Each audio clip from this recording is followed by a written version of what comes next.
নমস্কার, শ্রীকৃষ্ণ পদাবলী চ্যানেলে আপনাদের সকলকে জানাই আন্তরিক স্বাগত। আজ আমাদের পরিবেশনের বিষয় হল কৃষ্ণ কৃপা শ্রীমূর্তি শ্রী ভক্তি বেদান্ত স্বামী প্রভুপাদ এর রচিত গীতা ডাইজেস্ট ম্যাগাজিনটি। বর্তমান বিশ্বে হজমের সমস্যা হচ্ছে এক অতি পরিচিত সমস্যা।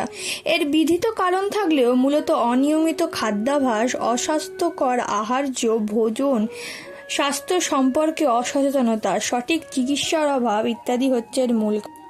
আহার করা যেমন দেহ ধারণের জন্য অত্যন্ত গুরুত্বপূর্ণ, তার চেয়েও গুরুত্বপূর্ণ হচ্ছে আহার্য বস্তুগুলো হজম করা। আহার্য বস্তু যদি যথাক্রমে হজম না হয় তাহলে সৃষ্টি হয় নানানবিধ রোগ ব্যাধি, আর যদি সেইগুলো ভালোভাবে হজম হয় তাহলে দেহ পায় তুষ্টি, পুষ্টি, শক্তি ও সুস্বাস্থ্য। সেই জন্য বর্তমান বিশ্বে সঠিক বস্তু আহার, সঠিক পরিপাক, সঠিকভাবে সেই পরিপাককৃত বস্তুগুলো অবশিষ্টাংশ শরীর থেকে নিষ্ক্রমণের জন্য বহুল প্রচারণা চলমান রয়েছে। তেমনি শ্রীমদ্ ভাগবত গীতা সম্পর্কে শীল ভক্তি বিনোদ ঠাকুর মন্তব্য করেছেন যে সনাতন ধর্মে শাস্ত্রের সংখ্যা অত্যন্ত বিপুল। এই সকল শাস্ত্রসমূহের কোনো অংশে ধর্ম, কোথাও আছে কর্ম, কোথাও আছে জ্ঞান, কোথাও আছে অষ্টাঙ্গ যোগ, কোনো অংশে ভগবত ভক্তির সম্পর্কে বিস্তৃত রূপে উপদেশ দেওয়া হয়েছে। সেই সকল ব্যবস্থা পরস্পর সম্বন্ধে কি এবং কখনো কোনো পরিস্থিতিতে কোনটি আচরণ করা উচিত, এইরূপ ক্রম অধিকার তথ্য ও শাস্ত্রসমূহ কোনো কোনো স্থানে দেখা যায়। কিন্তু কলিযুগের মানুষগণ অল্প আয়ুবৃদ্ধ ও তাদের মেধা সংকীর্ণ, তাদের পক্ষে সেই সব বিপুল শাস্ত্রের অধ্যয়ন করা এবং বিচারপূর্বক অধিকার ভেদে কর্তব্য নির্ণয় করা অত্যন্ত কঠিন। অতএব এই সমস্ত ব্যবস্থার ব্যবস্থার একটি সংক্ষিপ্ত সরল বৈজ্ঞানিক মীমাংসা নিতান্ত আবশ্যক।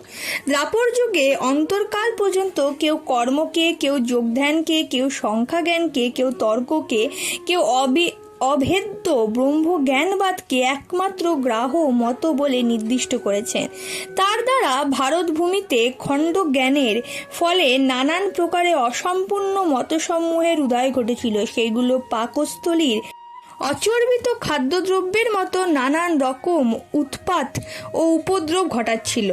উক্ত উৎপাত কলিযুগের আগমনের প্রাক্কালে অত্যন্ত প্রবল হলে সত্য প্রতিজ্ঞ পরম করুণাময় ভগবান শ্রীকৃষ্ণ নিজ সখা অর্জুনকে উপলক্ষ করে জগতে নিস্তারের একমাত্র উপায় স্বরূপ সকলের বেদে সারাংশ ও মীমাংসা স্বরূপ শ্রীমদ্ ভাগবত গীতার শাস্ত্র প্রকাশ করেছেন। সুতরাং শ্রীমদ্ ভাগবত গীতা হচ্ছে সমস্ত উপনিষদের শিরোমণি।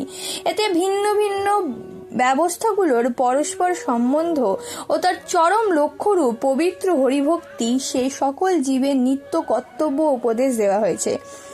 বর্তমান পৃথিবীতে শ্রীমদ্ ভাগবত গীতার ওপর হাজার হাজার ভাষ্য, টিকা, টিপ্পনী ও সহায়ক গ্রন্থ প্রচলিত রয়েছে, কিন্তু তারপরেও খুব অল্প সংখ্যক মানুষই শ্রীমদ্ ভাগবত গীতার অন্তিম উদ্দেশ্য অনুধাবন করে জীবনের চরম লক্ষ্য উপলব্ধি করতে পারছে। এর অনেক কারণ রয়েছে, যেমন বেশিরভাগ গীতাভাষ্য সমূহ ভগবান থেকে আগত ও গুরু শিষ্যের পরম্পরা ধারায় প্রাপ্ত উপলব্ধ জ্ঞানের ভিত্তিতে রচিত হয়, বরং এই সব গীতাভাষ্য ব্যক্তিগত চিন্তাভাবনা ও মনোধর্মী জল্পনা কল্পনার প্রতিফলন ঘটেছে। ভেজাল তেলে, ভেজাল দ্রব্য, অসুচি পরিবেশে রসালো ও মুখরোচকভাবে রান্না করে সস্তার বাজারে বিক্রি করলে প্রচুর ক্রেতার সমাগম হতে পারে, সস্তা জনপ্রিয়তাও সহজে লাভ করা যায়। কিন্তু সেই ভেজাল ভোজ্য দ্রব্যগুলো দুষ্প্রাচ্য, অপ্রাচ্য হওয়ায় লোকেদের স্বাস্থ্যের 12টা বাজিয়ে দেয়। আর অন্যদিকে শুদ্ধ ঘিয়ে ভাজা শুচিশুদ্ধ পরিবেশে রন্ধনকৃত ভগবানকে নিবেদিত লাড্ডু প্রসাদ কিছুটা দামি বলে অল্প সংখ্যক ক্রেতা সেগুলো ক্রয় করতে পারে, কিন্তু ওই লাড্ডু একবার যে খায় সে স্বাদ গন্ধ কখনো ভুলতে পারে না। তার সহজপাচ্য স্বাস্থ্যের জন্য অত্যন্ত হিতকারী।